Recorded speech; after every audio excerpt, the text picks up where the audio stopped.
Meanwhile, we want to make sure that you remember to vote in what was the March primary in Ohio. You can only do so by mail. It comes after primary day was canceled because of the pandemic.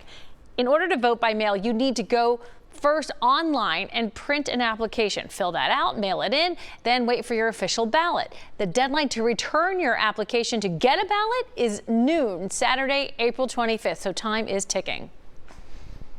We've been receiving literally thousands of calls a day for absentee applications. We're turning them around, getting them in the mail very quickly.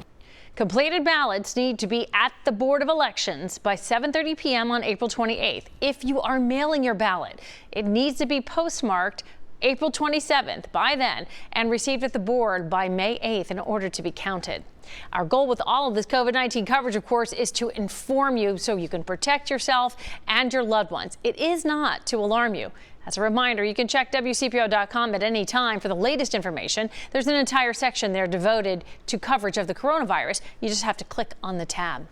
Aggravated murder charges have been announced in the death of a Springdale police officer, Kaya Grant. She was killed last month after Terry Blankenship led police on a chase and then crashed into Grant's police cruiser. Reporter Marielle Carbone is live. She's at the prosecutor's office. So Marielle, what can you tell us?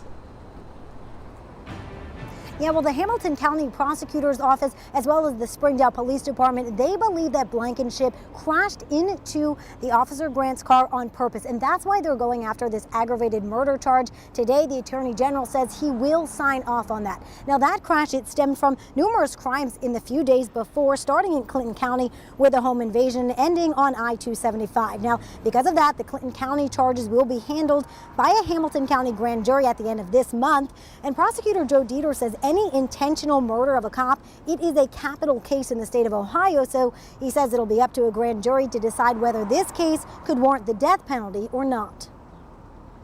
I personally feel he purposely drove into this officer.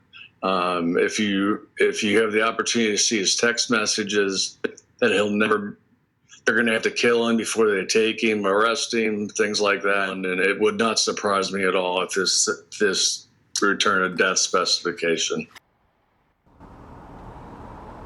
And Dieter says the grand jury will take this up at the end of April because of the current stay-at-home orders. Now, a second officer, Sergeant Andrew Davis, was also injured during that crash. Springdale Police Department tells us today that he is cleared, he's fully back to work, and now the department is just taking this day by day as they still work to recover from Officer Grant's death. Reporting live downtown, Marielle Carbone, WCPO 9 News.